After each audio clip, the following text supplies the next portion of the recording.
Dia tanya apa dia nak jadi pemimpin di sekolah. Aspek yang patut. Ini kita sebut kat anak-anak kita.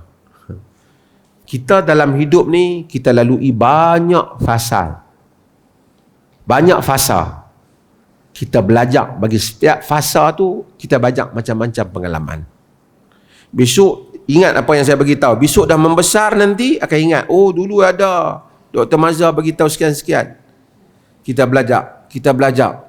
Dan manusia itu sendiri dia akan berubah-ubah berdasarkan pengalaman dia. Yang tak berubah, hukum hakam syarak. Pendapat berubah. Betul tak? Imam Syafi'i ketika dia duduk di Iraq, dia keluar banyak fatwa. Kitab dia Al-Hujjah dia keluar. Bila dia pergi ke Mesir, dia berubah pandangan dia. Dia kata wala aj'alu hillan. Aku tidak menjadikan halal untuk siapa meriwayatkan riwayat-riwayat aku ketika aku berada di Iraq.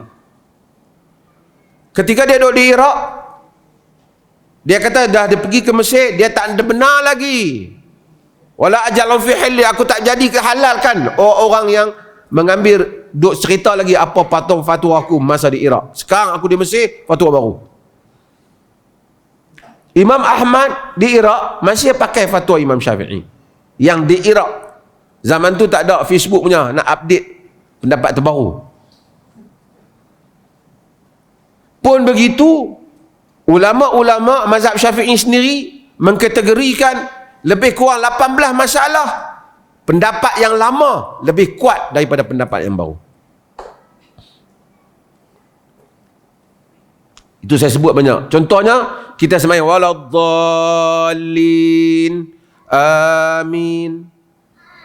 Kalau kita baca dalam pendapat yang baru, Imam Syafi'i lebih suka amin tu perlahan, macam mazhab Hanafi.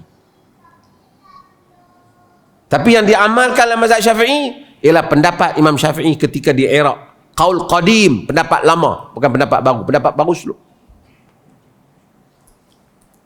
Pendapat lama, pendapat baru, baca surah bagi semua rakaat. 4 rakaat baca surah. Pendapat lama, baca hanya rakaat pertama dan kedua. Yang diamalkan ialah pendapat lama.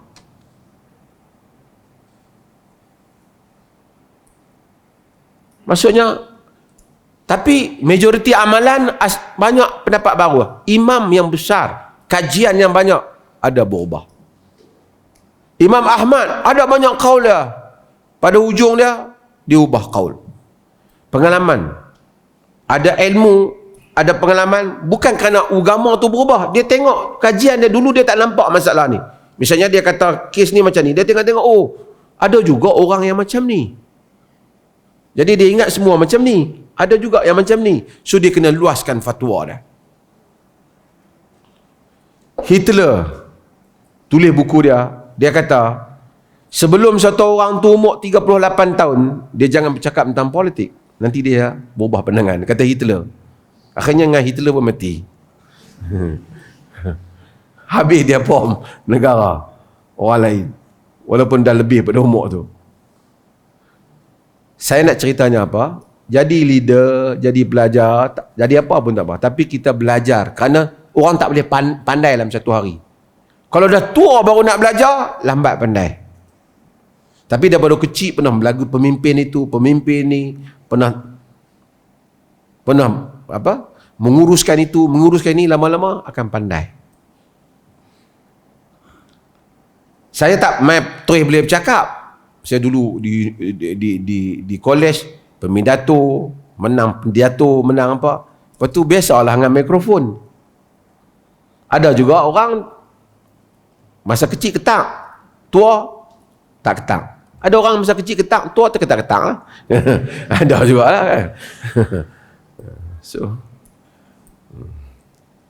yang penting belajar, ambil pengalaman.